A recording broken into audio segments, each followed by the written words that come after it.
Suite à la victoire 4-3 du Real Madrid contre l'Olympiakos ce soir en Ligue des Champions, Xabi Alonso a donné sa conférence de presse d'après-match. Conférence de presse que je vais vous résumer dans cette vidéo et qu'on va analyser ensemble. Mais juste avant, pour tous les Madriens qui ne souhaitent rien louper de l'actualité Madrid, ça se passe ici, donc n'hésitez pas à vous abonner. Allez, on enchaîne. Au passage, Kylian Mbappé a décidé d'envoyer un message fort juste après le match et il disait « on doit soutenir le coach ». Et dans la même lancée, il disait « nous devons rester ensemble. En tant que joueurs, nous devons nous protéger les uns des autres, protéger notre entraîneur et protéger l'ensemble du personnel d'encadrement. Nous devons rester unis car nous allons nous battre pour tous les titres cette saison et nous le ferons ensemble ».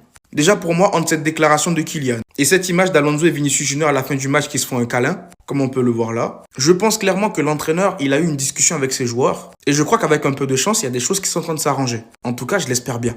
Maintenant, on va passer à l'interview d'après-match. Et pour commencer, Alonso nous dit que c'était une victoire très importante, surtout si l'on considère que nous n'avions pas gagné nos 3 derniers matchs et aussi compte tenu de la façon dont ce match a commencé. Nous avons mal commencé, nous étions dans une mauvaise situation, mais nous avons fait preuve de résilience et d'unité et ensemble, nous avons renversé la situation. En fait, on voit une volonté de parler d'unité, de résilience et ensemble.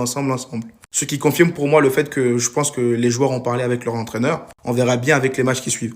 Ensuite, il dit clairement « Je suis déçu que le but de Vinicius a été refusé. J'en ai parlé avec lui hier de l'importance qu'un but aurait pour lui. Il a réalisé une excellente performance, 2 passes décisives. Il a failli marquer et je suis sûr que ça ne saurait tarder. Je suis très content de Vinicius. » Et comme je vous l'ai dit, ça se voit clairement, il précise qu'il a discuté avec le joueur. Ça prouve qu'il communique beaucoup avec son joueur et ça fait plaisir. J'espère que cette histoire-là entre les deux, ça va être de l'histoire ancienne.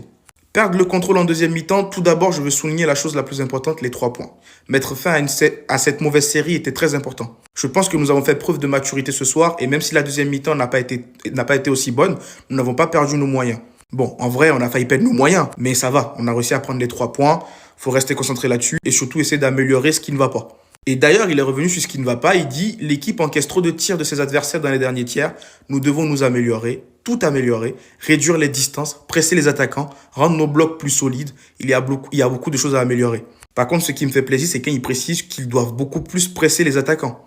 Et quand je dis ça, je pense à nos attaquants aussi qui doivent presser les défenseurs. Donc, par exemple, un Kylian qui doit encore beaucoup plus presser, apprendre à presser. Et Vini qui doit l'accompagner dans ce pressing. Et pour terminer, il revient à la performance de Vini. Encore une fois, j'étais très triste que son but soit refusé car nous avons travaillé exactement sur cette action hier. C'est un but typique de Vini et je pense que cela aurait été incroyable pour lui si le but avait été validé. Il s'en est très bien sorti. Là, je suis content d'une chose. Il précise qu'il est en train de travailler sur un truc avec Vini. Donc, ce truc-là où Vini... Et je pense qu'il a bien compris. Vini, c'est le genre de joueur, c'est le genre d'ailier. Il quitte son aile, il réplique dans l'axe et boum.